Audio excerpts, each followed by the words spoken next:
Sin más demora, Fernando Godo, por favor, va a abrir la sesión de esta noche.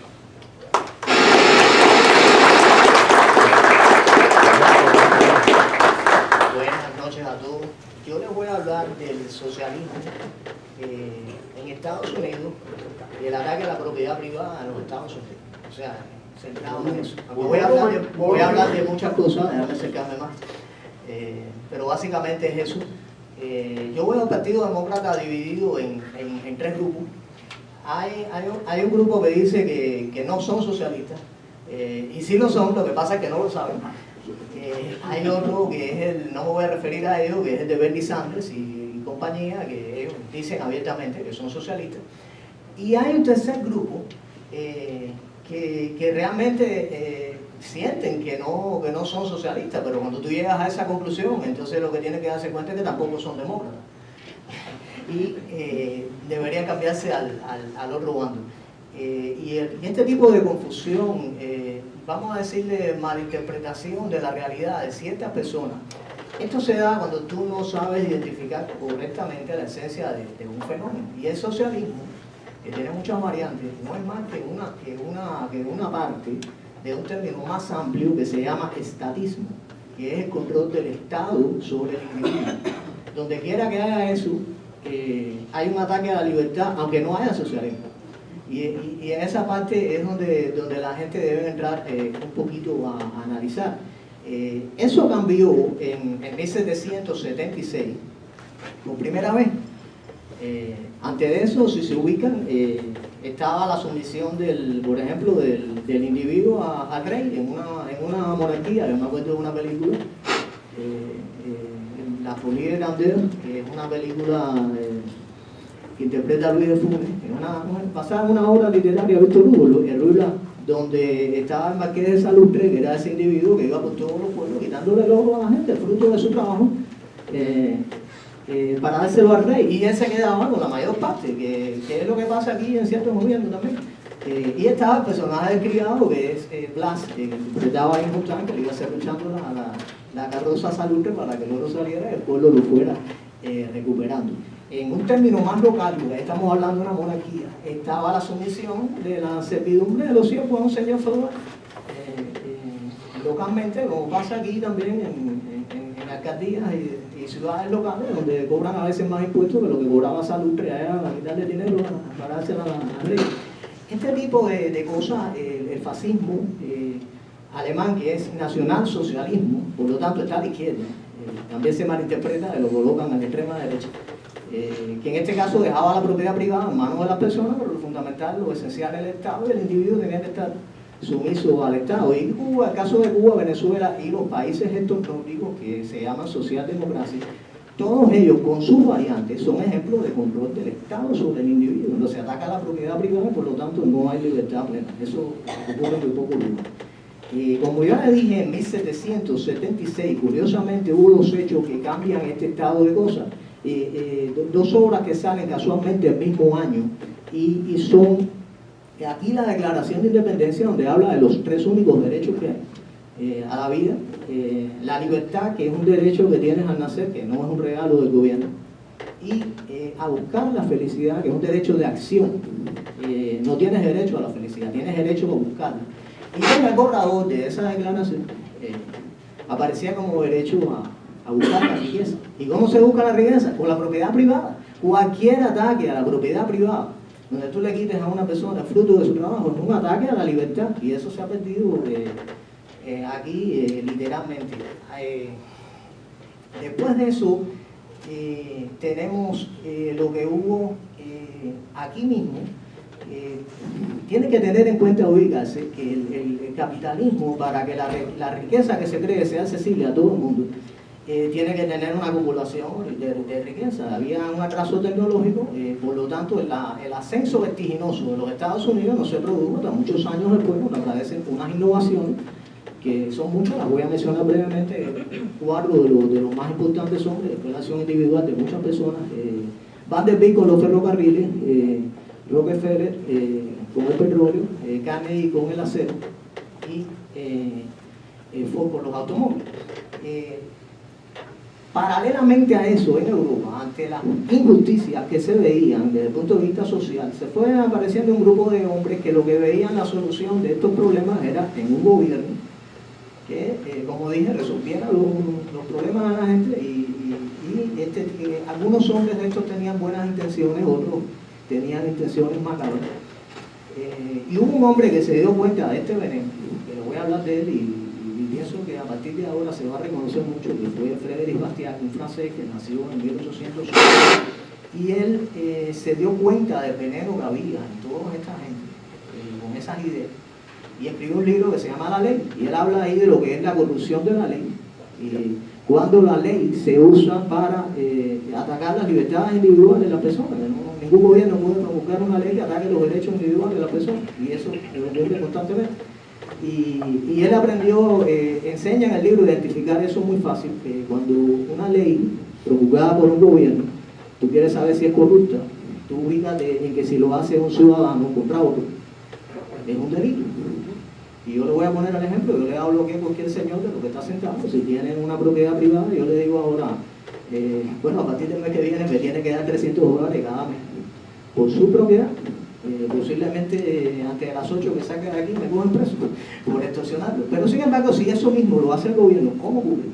Entonces es una ley. Y Bastiat habló de ese tipo de leyes que forman los gobiernos, tanto locales como estatales, como el gobierno federal, que atacan las libertades y el derecho de las personas, los derechos individuales, sobre todo la propiedad privada en los Estados Unidos. Él murió en 1850, 2 años después de que Carlos Marx escribiera esa cosa que se llama el Manifiesto Comunista. Yo le digo esa cosa, ustedes lo pueden calificar. Y él nunca mencionó a Marx entre los socialistas, porque Marx fue un individuo relativamente desconocido en su época, en esa época la verdad, después tampoco tuvo gran renombre. Y había muchos otros individuos que tenían estas ideas socialistas y que, por cierto, en época de Marx fueron más lejos en eso. Ejemplos de eso, porque se acostumbra a hablar de la fecha maligna del socialismo, a la Revolución de Octubre, en 1917. Pero antes de eso ya había esa mezcla de socialismo con estatismo, como le dije, el control del Estado sobre las personas. En la segunda mitad del siglo XIX, en países europeos, le pongo el ejemplo de Alemania, donde había un socialista bastante conocido en su momento, más o menos, en lo que se refiere a la época, Ferdinand Lassalle, que a él lo mataron en un duelo por una mujer en 1864. Y Lassalle tuvo antes de eso unas entrevistas con Bismarck, que fue canciller después en alemán, y de ahí sale, con esas ideas de Lassalle, el estado del bienestar en Alemania, donde Bismarck se da cuenta que le puede regalar unas cuantas cosas al movimiento obrero, cosas que provea el Estado, para frenar el avance del socialismo, como dijo Sotomayor. Otro ejemplo fue Inglaterra, donde hay un filósofo, Herbert Spencer, que en 1884 escribió un ensayo que se llama El individuo contra el Estado, donde él se estaba dando cuenta perfectamente, él vivió los suficientes años para ver hecha realidad las profecías que él hizo, donde esta intromisión del Estado para supuestamente ayudar a las personas que menos tenían, en lugar de dejarle eso al mercado libre, a la propiedad privada, que es lo que crea la prosperidad, esa intervención del Estado terminaba resolviendo algunos problemas, pero creaba otros problemas mayores, y además terminaba endeudando al Estado, y era por la influencia de un personaje ahí siniestro también, que lo digo como se lee en español, de Benjamín Disraeli, que era muy influyente con la reina Victoria, pero estaba muy ligado a los bancos, a la banca de la época, y precisamente buscaban endeudar a todos estos estados, como pasó aquí cuando vino la revolución de la crisis económica, le estaban endeudando. Entonces, aquí, esas ideas que en la segunda mitad del siglo XIX ya penetraron en países europeos, empiezan a llegar aquí los inmigrantes también. En 1876 se funda un partido socialista con otro nombre, y ya a finales de siglo ya empieza el movimiento del ataque a la propiedad privada y el income tax. En 1895 hay un caso en la Corte Suprema de Polo, donde el juez de la Corte Suprema, Melville Fuller, dictamina que efectivamente que no le pueden cobrar taxes directos, porque los taxes directos sobre tus propiedades o tus ganancias eran inconstitucionales. Pero un año después de eso, en 1896, llega el Partido Demócrata, nomina como candidato a la presidencia, creo que al candidato más joven en la historia de los Estados Unidos, con 36 años, William Jennings Bryan, que que él viene con esa plataforma de Lincoln Tax. Era un personaje que en sus matices quería dejarle la propiedad privada en manos de la gente, pero después que viniera el gobierno y hiciera lo que le daba la propiedad a la gente, los impuestos que le quisiera cobrar, etc. Él pierde 3 elecciones presidenciales. 3 veces es nominado por el Partido Demócrata. Perdió en 96, perdió en 900 y en 1908, un periodo por el medio, perdió también. Entonces, toda esta idea del income tax, mientras tanto, fue germinando, o sea, atacar la propiedad privada, el tercer derecho de la nación de independencia. Hasta 1912 le eligen a Woodrow Wilson, y él es uno de los personajes más siniestros de la historia de los Estados Unidos, racista, tenía no sé cuántas cosas, no es este tema aquí, pero a él le debemos, bajo su presidencia, la instauración del income tax y la policía política que hay aquí, que se llama la IRS, que es lo que era el saludre de los reyes, que le quitaba el dinero a la gente. William Jennings Bryan, que yo le digo bisabuelo de Bernie Sanders, después de perder esas 3 candidaturas a la presidencia, él lo nombra Wilson secretario de Estado, pero tienen diferencias porque él vio el problema de la penetración bancaria, que es un tema más complejo también, no voy a hablar de eso. Cuando se hace la Reserva Federal, se privatiza el banco aquí en los Estados Unidos, es un poco que se distancia de Wilson. Nadie sabe lo que hubiera hecho Wilson si no lo hubiera dado, como se dice, una especie de patatumo, incluso estuvo gobernando la mujer. Esas cosas pasan aquí en los Estados Unidos, cada vez que pasan con el Partido Demócrata, no sé si es casualidad. Entonces, en ese orden de cosas, antes de la Revolución de Octubre sí había un partido socialista constituido, que Eugene Debs era el líder, y él fue a las elecciones, él iba a las elecciones en 1908, él obtuvo bastante votos, medio millón de votos para la época, y en 1912 casi llega a 1 millón de votos. Después tuvo problemas con Wilson. Pero yo insisto que se den cuenta que tanto Wilson como él Wilson era un estatista y él era un socialista. O sea, los dos pretendían control del gobierno sobre la persona. No hay una diferencia antagónica completamente en eso. Antagonismo es capitalismo contra socialismo. Eso es antagonismo real. Entonces, cuando desaparece Debs, que Wilson lo mete preso y todo eso, el Partido Socialista sigue con una trayectoria y coge la batuta. Bueno, hay varios juegos, voy a mencionar a Norman Thomas, que en 1932, cuando sale electo Roosevelt, coge casi 800.000 votos, también una buena cantidad de votos, pero en la siguiente elección de Roosevelt, 1936, casi se aniquila el Partido Socialista en Estados Unidos, pero no fue que desapareciera, sino que fue absorbido por las uniones obreras. Porque Stalin desde allá dio la orden de que todos los comunistas se infiltraran en las organizaciones obreras por la sencilla razón de que Roosevelt se había unido con los sindicatos. Estaba John L. Lewis, que era de la gente del carbón y del acero, y estaba Sidney Hillman, que era un lituano menchevique, socialista también, que era del sindicato de la ropa, y ese hombre llegó a ser uno de los 3 o 4 personajes más poderosos de los Estados Unidos. Hoy en día la gente no lo conoce, pero se paseaba con Pedro por su casa, en la Casa Blanca, y vivió en la Casa Blanca, incluso en la elección de 44 para designar al vicepresidente, que designaron a Truman, que estaba muy enfermo, ya dijo, elijan a cualquiera, pero que Hillman esté de acuerdo, como si Hillman hubiera contado con Hillman para elegir al vicepresidente de los Estados Unidos. Eligieron a Truman, que después fue presidente. Entonces, el gobierno de Roosevelt, que Roosevelt como tal no puedes considerarlo socialista. Si quieres ver lo que es la diferencia entre socialismo y estatismo, Roosevelt es un buen ejemplo. A Roosevelt le servía cualquier cosa que fuera control del gobierno sobre las personas y que le diera votos. Por lo tanto, si tuvo que aliarse con los sindicatos, por eso ganó abrumadoramente las elecciones del 36 y después se hizo elegir otra vez en el 40 y después en el 44. 4 veces fue electo presidente de los Estados Unidos. Entonces, como buen demócrata, también es casualidad. Después hubo que cambiar la constitución, cuando, o sea, el pacto aquel de caballero que venía de la zona de Washington. Y todo esto, en época de Roosevelt había otro personaje que yo a veces lo llamo el abuelo de Bernie Sanders, que se llama Huey Long. Este era un personaje que mataron a tiros allá en Luisiana, en Baton Rouge, en la capital. Y él hizo un imperio allá en Luisiana, donde él era el emperador de Luisiana, el gobernador de ahí. Había que cantarle canciones y todo en New Orleans, en la calle donde estaban las prostitutas. Y realmente él tenía control absoluto con la gente de Luisiana. Lo mataron, cuando lo mataron Roosevelt se alegró porque él estaba desafiando incluso a Rufo. Y yo repito que todos estos son ejemplos de lo que es Estado, el control del Estado sobre las personas.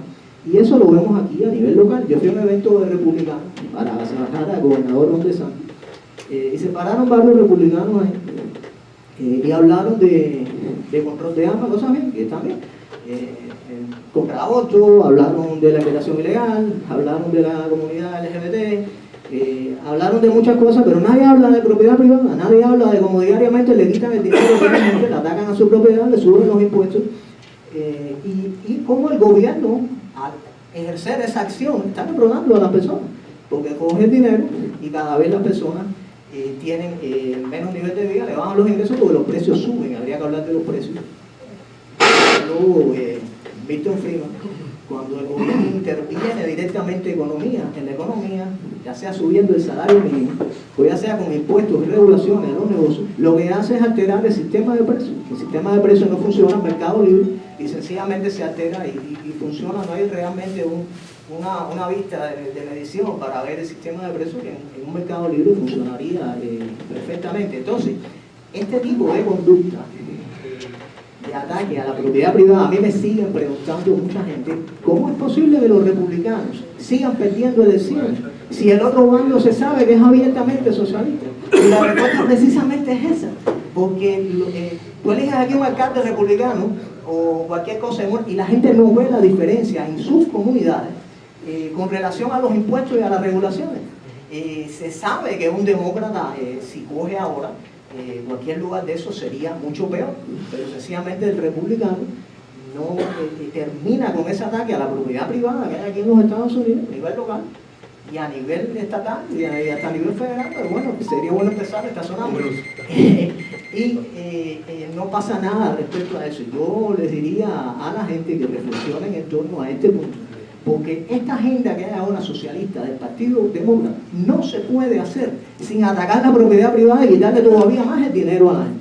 Esa es la manera de controlar el Estado aún más a las personas. Y entonces le digo a las personas que piensen en eso, a los gobiernos locales, que respeten a la propiedad privada y que respeten a los Estados Unidos de América.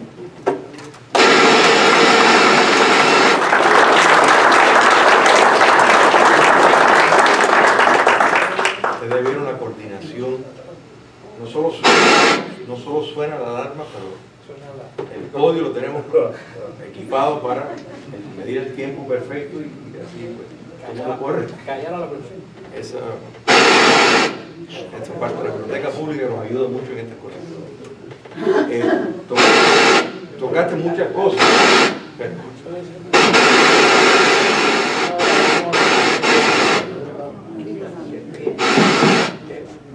Una de las únicas. Yo creo que eso es un sabotaje. Sí, yo pienso. Ahora, Fernando tocó, sí. Fernando tocó muchas cosas. Es importante entender que la primera función de un gobierno es defender la libertad. Uno de los éxitos de los movimientos de la subversión que buscan, alquilar el modelo republicano de libertad es vender la noción. Fíjate que hasta la idea de los derechos humanos, sacan derechos humanos de segunda, tercera, cuarta generación para minimizar los de primera generación, que son los fundamentales, o sea, lo quieren dividir cuando el derecho a la libertad es lo más importante. Ese es el papel principal de un Estado, asegurar que sus ciudadanos se mantengan libres, punto. El resto es añadidura, pero lo más importante es defender la libertad. La futura esclavitud, de la cual el apóstol de la independencia, utilizando el trabajo de Spencer, identificó claramente las deficiencias del socialismo incluso antes de haberse implementado, precisamente basado en el papel que el Estado iba adquiriendo. Y el nazismo, ustedes se dan cuenta cuando le quieren añadir un adjetivo, ¡pácata! En la izquierda radical, socialismo democrático, ahí sí le conviene. Pero cuando dice socialismo nacional o nacionalsocialismo, ahí no quieren ver la mezcla cuando el nazismo era socialista. Es más, ellos insistían en que ellos sí estaban socializando el país a la forma correcta, y realmente cuando miramos China, cuando miramos Vietnam, te das cuenta que hay mucho más parecido a lo que hizo el nazismo con lo que hicieron los bolcheviques. Bueno, ahora los dejo con Diego Trinidad.